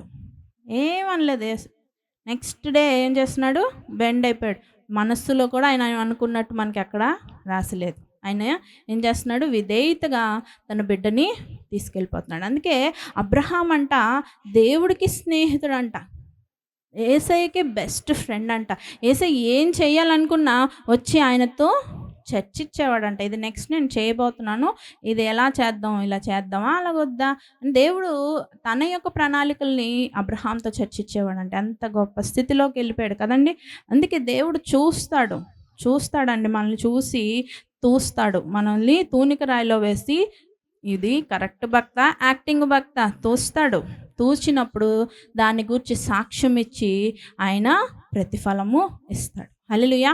మరి అబ్రహాముకు ప్రతిఫలం ఇచ్చాడు ఈరోజు విస్తారంగా. మరి ఆయనకు ప్రామిస్ చేసినట్టు ఇసుక రేణువుల వలె ఆయన యొక్క ప్రజలు. మరి అంతేకాకుండా విశ్వాసులకు తండ్రిగా ఆయనకి స్థానము, దేవుడికే స్నేహితుడిగా ఒక మంచి మరి చోటు దేవుడు ఇచ్చున్నాడు. ఎంతకన్నా ఏం కావాలండి ప్రతిఫలము? హల్లెలూయా, హల్లెలూయా. మరి మోషే జీవితం కూడా చూద్దాము. సంఖ్యాకాండము 12:6-8 చూద్దాం. వారిద్దరు రాగా ఆయన నా మాటలు వినుడి, మీలో ప్రవక్త ఉండిన ఎడల యెహోవానగు నేను దర్శనమిచ్చి అతడు నన్ను తెలుసుకొనున్నట్లు కలలో అతనితో మాట్లాడుదును. నా సేవకుడైన మోషే అట్టివాడు కాడు, అతడు నా ఇల్లంతటిలో నమ్మకమైన వాడు. నేను గూఢభావములతో కాదు, దర్శనమిచ్చి ముఖాముఖిగా అతనితో మాట్లాడుదును. అతడు యెహోవా స్వరూపమును నిదానించి చూచును. కాబట్టి నా సేవకుడైన మోషేకు విరోధముగా మాట్లాడటకు మీరేలా భయపడలేదనెను. హల్లెలూయా. ఎలా వార్నింగ్ ఇస్తున్నాడు చూడండి తన బిడ్డని. తన సొంత అన్న అక్క అన్న మాటలే యేసయ్య ఒప్పుకోవట్లేదు. ఇక్కడ ఏమంటున్నాడు? ఎంత ధైర్యం మీకు, నా కుమారుణ్ణి మీరు అంటున్నారు. మీలో ప్రవక్త ఉండిన వాళ్ళ యెహోవానగు నేను దర్శనమిచ్చి అతడు నన్ను తెలుసుకున్నట్లు కల్లోను అతనితో మాట్లాడుదును. నా సేవకుడైన మోషే అట్టివాడు కాడు. మీతో అయితే కల్లోనో లేకపోతే దర్శనాల ద్వారానో మాట్లాడతా, కానీ నా సేవకుడితో నేను అలా మాట్లాడిన. ఆయన ఎంత గొప్పడంటే ఏంటంట, నేను గూఢభావంతో కాదు, దర్శనమిచ్చి ముఖాముఖిగా అతనితో మాట్లాడతా. హల్లెలూయా. ముఖాముఖిగా ఫేస్ టు ఫేస్ మరి మోషే మాట్లాడాడంట దేవుడితో. అంత గొప్ప మాట కదండి. అతడు నా ఇల్లంతటిలో నమ్మకమైన వాడు అంటున్నాడు దేవుడితో. ఆ యొక్క ప్రతిఫలమే కదండి అదంతా. ఆయన చూసి మరి ఏదోలే అన్నట్టు వదిలిపెట్టలేదు. ప్రతి చిన్న మాటను మన దేవుడు గ్రహిస్తున్నాడు. అక్కడ తన అక్క అన్నయ్య అన్నాడే కదా, వాళ్ళక్క అన్నయ్యే కదా అన్నట్టు వదిలేలేదు దేవుడు. వెంటనే వాళ్ళు ఏదో వెనకాల మాట్లాడుకుంటున్నారు. అది కూడా మోషేని ఫేస్ టు ఫేస్ అనరు ఆ మాట. వాళ్ళిద్దరూ మాట్లాడుకుంటారు, సనుక్కుంటారు. ఆ మాటని మోషే కానీ వింటాడు. డేరాలో ఉంటాడు ఆయన. ఆ గుడారంలో ఉండి విని హర్ట్ అవుతాడు ఆయన హార్ట్‌లో లోపల ఎక్కడో. అంతే. అది ఎవరు చూస్తున్నారు? దేవుడు చూసి వెంటనే స్పందిస్తున్నాడు. దేవుడు ఏమంటున్నాడు? మీరు కాదు ప్రవక్తలంటే. ప్రవక్తలంటే ఎవరు? నా కుమారుడు. చూడండి అతను మీరు ఎక్కడో కల్లో ఎక్కడో నా మాటలు వింటారు. ఆయనైతే నా ముఖాముఖిగా నేను ఆయనతో దర్శనమిచ్చి మాట్లాడతాను. ఆయనకి గూఢ భావాలు చెప్తాను. రహస్యాలు, సీక్రెట్స్ చెప్తాను నేను మోషేతో. ఏమనుకుంటున్నారు మోషే గురించి? మీకు అంత ధైర్యం తన గురించి మాట్లాడడానికని కర్స్ చేసేస్తాడు ఆయన. ఉగ్రత ఇచ్చేస్తాడు అక్కడ. శపించేస్తాడు వాళ్ళని. హల్లెలూయా! అంటే ఎంతగా దేవుడు మన కోసం నిలబడిపోతాడో.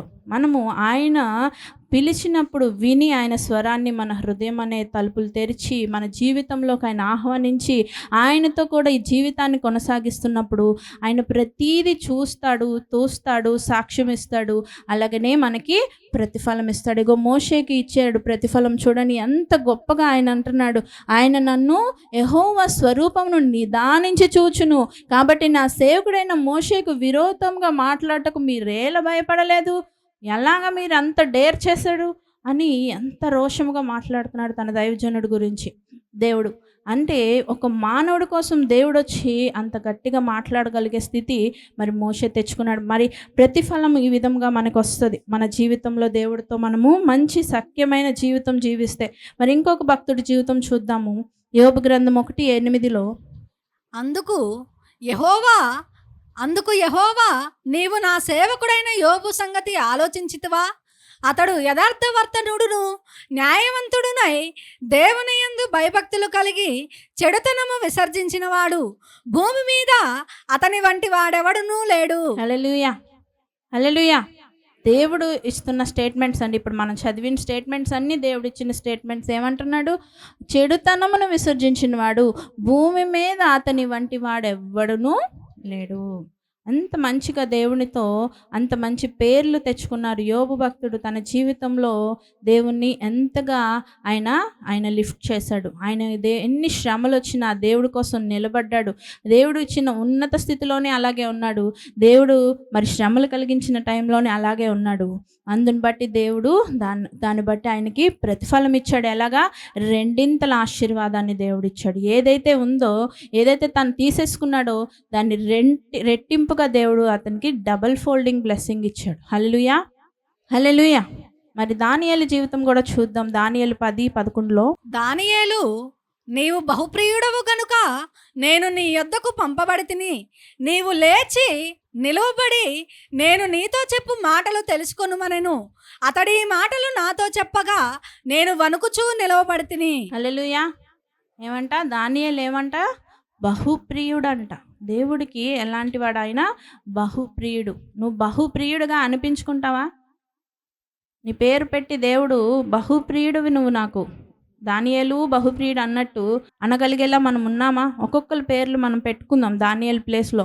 నువ్వు బహుప్రియుడవు అనగలిగే స్థితిలో మనం ఉన్నామా? ఒకసారి ఆలోచించుకుందాం. వీళ్ళు అనుకూలమైన వ్యక్తులుగా, దేవుడికి ఇష్టలుగా జీవించారు. వేరే జీవితాలు వాళ్ళు శ్రమల గుండా వెళ్ళారు. వాళ్ళు ఏది ఈజీగా వచ్చేలేదండి. ఈ యొక్క స్టేటస్కి వాళ్ళు ఏది ఈజీగా రాలేదు. అక్కడ దానియేలు ప్రార్థిస్తూ ఉంటాడు 40 దినాలు ఉపవాసం ఉండి. ఆయన దగ్గరకు మెసేజ్ రానివ్వకుండా గాబ్రియేల్ను మరి ఈవిల్ స్పిరిట్స్ అడ్డుకుంటే మధ్య ఆకాశంలో మరి మికాయేల్ను దేవుడు పంపిస్తాడు. మైకేల్ని పంపిస్తాడు దేవుడు. ఆయన వచ్చి వారియర్ కదా, ఆయన ఫైట్ చేసి ఆ మెసేజ్ను మరి దానియేలు దగ్గర, అంటే దానియేలు ప్రార్థన అలా ఉంది. అందుకే ఆయన అంటున్నాడు, నువ్వు బహుప్రియుడవి. హల్లెలూయా! నీ ప్రార్థన అలా దాటుకొని వెళ్తుందా? ఎన్నో ఆకాశాలు దాటుకొని దేవుడి దగ్గరికి చేరాలి. మధ్య ఆకాశంలో ఉంటాయి మరి పడబోయిన దూతలు. అవన్నీ నీ ప్రార్థనలు ఆపడానికి ప్రయత్నిస్తాయి. అంత పవర్ఫుల్గా ఉందా నీ ప్రేయర్? దానియేలు వలె ఉంటే నువ్వు కూడా దేవుడికి బహుప్రియుడవు. నా ప్రేయర్స్ ఆన్సర్ చేయబట్టలేదు అనుకుంటావు. నువ్వేదో మాట వేసినట్టు వేసి వచ్చేస్తే అది ప్రేయర్ అనరు. నువ్వు ప్రేయర్ అంటే దానియేలు చేస్తున్నాడు ప్రార్థన. దేవుడే తన యొక్క దూతని పంపించాడు. మెసేజ్ ఇవ్వడానికి ఒక దూతని పంపించాడు. ఆ మెసేజ్ ఆపిన దూతని మరి ముందుకు సాగించడానికి ఫైటింగ్ చేసే ఇంకొక దూతని పంపించాడు. ఆ దూతలు వచ్చి దేవునికి మెసేజ్ దానియేలుకు దేవుని మాటలను తెలియజేస్తున్నాయి. దేవుడు ఏమని వర్తమానం పంపించాడో దానియేలుకి చెబుతున్నాయి. నువ్వు ఈరోజు దేవుడి స్వరం ఏమై ఉందో నువ్వు గ్రహించేదానిగా ఉన్నావా? గ్రహించేవాడివిగా ఉన్నావా? దేవుని వాక్యము ఈరోజు నీ చేతికి, నీ నోటికి, నీ చెవుకి దేవుడు అందిస్తుంటే నిద్రపోతున్నావు, వినలేకపోతున్నావు. అంత బలహీనుడు అయిపోయావు. శరీర బలహీనం మీద మీరు పెట్టకండి. నేను నిలబడి మాటలు చెప్పే నాకన్నా బలహీనలు ఎవ్వరు లేరు ఇక్కడ చెప్పాలంటే. ఇప్పుడు కూడా నేను చెప్పే పొజిషన్లో లేను. నేను ఎప్పుడు వాక్యము నా వంతు వస్తుందో అప్పుడు నాకు ఎన్నో శోధనలు వస్తాయి. వాటన్నిటిని జయించే మనసు మనకుంటే దేవుడు జయించే, ఎందుకంటే మనలో ఉన్నవాడు ఈ లోకంలో ఉన్నవాడి కంటే గొప్పవాడు. హల్లెలూయా. ఆయన మనల్ని నిలబెట్టుకుంటాడు, నడిపించుకుంటాడు, వాడుకుంటాడు. నేనే మీకు ఒక సాక్ష్యం. మీ మధ్యలో పుట్టాను, మీ ముందరే నిలబడ్డాను. మీరు కూడా ఆ విధంగా దేవుడి కోసము మీ జీవితాలను ఇప్పుడు వరకు ఎలా జీవించారో, నీకు ఇచ్చిన ఆ టర్మ్ను, ఆ యొక్క 10 years ఆ స్పాన్ని నువ్వు ఏం చేయాలి? దేవునితో జతపెట్టి నువ్వు నీ లైఫ్ని ముందుకు తీసుకెళ్ళాలి. ఈ రిలేషన్ నువ్వు ఈ రిలేషన్ విత్ లైఫ్, ఈ హ్యూమన్కు ఉన్న ఈ రిలేషన్ నువ్వు ఎలా తీసుకెళ్ళాలి? ఎందుకంటే ఈ జీవితం ఎలాంటిదంట? ఆవిరి వంటిదంట, పువ్వు వంటిదంట, మరి అప్పుడే కనబడి అప్పుడే మాయమైపోయే నీటి బుడగ వంటిదంట. ఎన్ని మన కంపారిజన్స్ చూసాం కదా. ఎప్పుడు ఏమైపోతామో, ఇక్కడి నుంచి వెళ్ళిన మరుక్షణం మనం ఏమైపోతామో. కానీ ఉన్న ఈ లైఫ్లో మనం ఏం చేసామో మరి దాన్ని బట్టి దేవుడు రేపు మనల్ని చూస్తాడు, సాక్ష్యం ఇస్తాడు, ప్రతిఫలం ఇస్తాడు. చూసారా ఈ భక్తులు ప్రతిఫలం ఎంత చక్కగా పొందారో మనం అలా పొందగలుగుతున్నామా? అనుకూలంగా జీవిస్తున్నామా దేవుడికి? ఒకసారి మనము స్వపరీక్ష చేసుకుందాం. అనుకూలం లేని వ్యక్తులు కూడా ఉన్నారండి కొంతమంది. ఫరో ఉన్నాడు కదండి. ఆయన ఎలాంటి వాడంట? హృదయ కాఠిన్యం కలిగిన వాడంట. హృదయము కఠిన స్వభావం కలిగిన వాడు ఫరో. మరి ఇశ్రాయేలు ప్రజల్ని వెళ్ళనివ్వకుండా చేస్తాడు. ఒక చోట ఉంటుంది, దేవుడే అతని హృదయాన్ని కఠినపరిచాడని. అందుకని హృదయ కాఠిన్యం అంటావేంటమ్మా? దేవుడే చేశాడు కదా అనుకోకండి మీరు. మనకున్న చెప్తారు కదా యాకోబు 1:14 ఏముంది? స్వకీయ దురాశల చేత మన లోపల ఉంటుంది అది క్రూరత్వం. ఏం దేవుడు చేయవసరం లేదు. వాడికి ఏం మంచి స్వభావం ఉందా? ఏమీ లేదు. హృదయ కాఠిన్యం కలిగి అననుకూలంగా దేవుడికి నడుచుకొని వాడు ఎంతో భయంకరమైన పరిస్థితుల్లోకి వెళ్తాడు. అంతేకాకుండా కోరాహు, దాతాను, అభిరాము వారి జీవితాలు అలాగున్నాయి. వారు దేవుడికి విరుద్ధంగా నడిచి తిరుగుబాటు చేసి ఏమైపోయారో మనం చూసాం కదా, చాలాసార్లు విన్నాము. మరి ఏం చేశారు? భూమి బీటలు వదిలేసి అందులోకి ఏమైపోయింది? భూకంపం వచ్చి అందులోకి సజీవ సమాధి చేస్తాడంట దేవుడు. అంతకన్నా ఘోరమైన జీవితం. వారు కోరాహు, అభిరాము, దాతాను ఏమి నార్మల్ హ్యూమన్ బీయింగ్స్ కాదు. వాళ్ళు అన్యులేమి కాదు. దేవుడు శక్తి తెలిసిన వాళ్ళు, దేవుడి కోసం నిలబడిన వారు. మరి మోషే కన్నా జ్ఞానం కలిగిన వారు అంట. వాళ్ళు ఎంత తెలివి సంపాదించిన వారు. ధర్మశాస్త్రం మీద వాళ్ళకి మంచి నాలెడ్జ్ ఉంది. కానీ ఏమంది? వాళ్ళలో తిరుగుబాటు స్వభావం ఉంది, అననుకూలము, దేవునికి అనుకూలముగా లేరు. దేవుడికి నువ్వు ఏదున్నా అనుకూలముగా నువ్వు జీవించకపోతే నీ జీవితము వ్యర్థము. బిలాము జీవితం చూడండి, దురాశకు పోయాడు, నాశనం అయిపోయాడు. సౌలు చూడండి, అవిధేయత చిత్తము చూపించుకున్నాడు కదండి. మొదటి రాజుగా ఎన్నుకొనబడ్డాడు, కానీ వేస్ట్. చివరి లైఫ్ ఎలా ఉంది? ముగింపు ఎలా చేసుకున్నాడు? తనని తానే హత్య చేసేసుకున్నాడు, తన ప్రాణాన్ని తానే తీసేసుకున్నాడు. అంతటి వర్స్ట్ లైఫ్లోకి తను వెళ్ళిపోయాడు. దేవుడికి అనుకూలంగా లేడు. దేవుడు దైవజనులనితో నడిపిస్తున్నాడు. మరి దావీదు ఎలా ప్రవక్తల చేతిలో నడిపింపబడ్డాడు? ఆ విధంగా నడవలేదు. తను విరుద్ధంగా జీవించి దేవుడికి అవిధేయుడైపోయి నాశనం తెచ్చుకున్నాడు. హల్లెలూయా. తన స్వచిత్తం మీద ఆధారపడ్డాడు. దేవుడు చెప్తాడు ఒక చోట, అమాలేకులు మొత్తము నాశనం చేసే అంటే ఏం చేస్తాడు? మంచి వాటి నుంచి చెడ్డ వాటిని నాశనం చేస్తాడు. నీకెందుకు ఎగస్ట్రాలు? దేవుడు ఏది చెప్తే అది చేయాలి. నీ స్వంత ఆలోచన నువ్వు చేయకూడదు. దేవుడు ఏది చెబితే మనం అది చేయాలి. ఇది మంచిది కదా, ఇది చెడ్డది కదా, ఇది బాగుంది కదా, ఇది బాగాలేదు కదా, నువ్వెవరు చెప్పడానికి? మనము ఓన్ డెసిషన్స్ మనం మేకింగ్ చేయకూడదు. ఓన్లీ దేవుని చిత్తం మీద మనము నడవాలి. హల్లెలూయా. నాబాలుని చూస్తే గర్వముతో నాశనం అయిపోయాడు. ఒక్కొక్కరు ఇలాగ చాలామంది ఉన్నారండి. మరి కొంతమందిని ఏరి మీకు మీ ముందర పెడుతున్నాను. అనుకూలంగా ఉన్న భక్తులు కూడా అనేక మంది ఉన్నారు. సో మన లైఫ్ని మనము బెస్ట్గా మనం వాడుకోవాలి. హల్లెలూయా. మన దేవుడు మనకిచ్చిన ఈ ఆపర్చునిటీని, ఈ యొక్క గిఫ్ట్ని, మనము ఈ రెస్పాన్సిబిలిటీని పర్ఫెక్ట్గా బెస్ట్గా మనము ఎండ్ చేయాలి.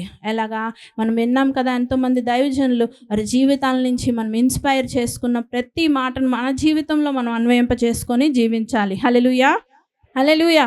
మనము దేవుని స్టాండర్డ్స్కి బిలోగా ఉన్నాం అనుకోండి, పాపంలోకి వెళ్ళిపోతాం. ఆ పాపము మనల్ని ఏం చేస్తుంది? మరణానికి తీసుకెళ్తుంది. ఆ మరణము నాశనానికి మనల్ని తీసుకెళ్తుంది. మన డేంజర్ అది.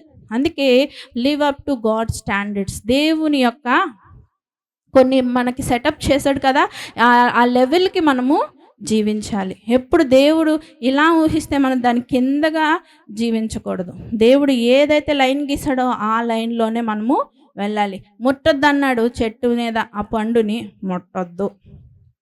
చూడడం ఎందుకు? టచ్ చేయడం ఎందుకు? టచ్ చేసావు కాబట్టి ముట్టాలనిపించింది, తినాలనిపించింది, అన్నీ జరిగిపోయాయి. అవన్నీ తర్వాత జరుగుతాయి. వద్దు అన్నాడు, మానే. నీకు దానివల్ల ఏం ఉపయోగం? అంతకన్నా గొప్ప దేవుడే నీకు తోడుగా ఉన్నాడు కదా. ఈ తోటనే నీకు రాసి ఇచ్చేసాడు కదా, అది తొక్కలో పండెందుకు? అంతే కదా. ఈ లోకమంతటిని నీకు ఇచ్చి ఏలమన్నాడు, కొన్ని వద్దన్నాడు, అది వద్దు. సరేనా? అది ఆటల మీద ఆశ. ఇది కట్టానా, ఇది కట్టనా, ఇది కొననా, అది కొననా, అది చేసుకోనా, వాడికి అది ఉంది, వీడికి ఇది ఉంది, నాకు ఇది కావాలి. ఈ టైం వేస్ట్ చేసుకుంటూ బైబిల్ చదవట్లా, ప్రేయర్ చేయట్లా, పడుకోవట్లా. హల్లెలూయా. ఇదే జరుగుతుంది మన లైఫ్లో. వేస్ట్ దాని మీద టైం స్పెండ్ చేస్తున్నాం. అవసరమైన వాటి మీద మనము టైము స్పెండ్ చేయాలి. ఇంకో సంసోనుని దేవుడు ఎంతో బలవంతుడుగా ఆయన పుట్టించాడు. ఆయన మీద ఒక మంచి ఉద్దేశము కలిగి పుట్టించాడు. ఆయన ఒంటిలో బలం ఉంది, కానీ ఆయన కంటిలో ఏముందంట? బలహీనత ఉంది. అయితే ఈ బలహీనత ఏం చేసింది? ఈ బలాన్ని కూడా మింగేసింది. హల్లెలూయా. మంచిదా అండి? మంచిదా జరిగింది ఆయనకి? ఆయన ఒంటిలో చాలా బలం ఇచ్చాడు దేవుడు, కానీ ఈ కంట్లోకి ఏమి ఎలా వచ్చేసింది? బలహీనత వచ్చేసింది. అందుకే దేవుడు ఏ స్టాండర్డ్ పెట్టాడు నీకు?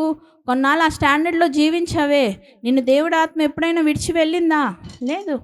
నువ్వు ఎప్పుడైతే దేవుని స్టాండర్డ్స్కి దిగిపోతుంటావో మెట్లు, నీ మీదకి పాపం అనేది నీ మీదకి రూల్ చేస్తుంది. ఆ రూల్ చేసి అది నిన్ను నాశనంలోకి దింపేస్తుంది. ఆ పరిస్థితిలోకి ఈ జీవితం ఇచ్చిన మన ఈ జీవితంలో, మనం జీవిస్తున్న ఈ జీవితంలో మనము ఉండొద్దు. మనము జీవించడం ఒక ఉద్దేశము కలిగి దేవుడు మనల్ని జీవింపచేశాడు. ఆ ఉద్దేశాన్ని మనము కంప్లీట్ చేసుకొని అది మనం పూర్తి చేసుకుందాం. ఎందుకంటే మనం ఇందాక విన్నట్టు ఆ రుమాల్లో పట్టుకొని, కాగితం పెట్టుకొని, అలా దాచుకొని ఈ లైఫ్ని, ఇగో వచ్చావా, ఇదిగో నీ తీసుకో అని నీ లైఫ్ని ఇవ్వకూడదు. నువ్వు ఇదిగో దేవా, నువ్వు ఇచ్చావు, నాకు 10 రూపీస్ ఇచ్చావు, దీన్ని 1000 రూపీస్ చేశాను, నాకు 1 రూపీ ఇచ్చావు, ఇదిగో నేను 1 crore రూపీస్ చేశాను అని నువ్వు చెప్పగలగాలి. మనీ కాదు నేను చెప్పేది, నీకు ఇచ్చిన తలాంతుల్ని డబుల్ చేయాలి. నీకు ఇచ్చిన ఈ జీవితాన్ని దేవుడి కోసం వినియోగింప చేయాలి. హల్లెలూయా. సద్వినియోగం చేసుకోవాలి, గొప్పగా జీవించాలి. దేవుని దృష్టిలో ఉన్నతంగా ఏమైతే యేసయ్య ఆశపడుతున్నాడో వాటన్నిటిని నువ్వు రీచ్ అయిపోయేలాగా నీ జీవితాన్ని జీవించాలి. ఎందుకంటే మనము ఒకరోజు దేవుడికి అకౌంట్ అప్పచెప్పాలి. చూస్తే లూకా సువార్త 19:21.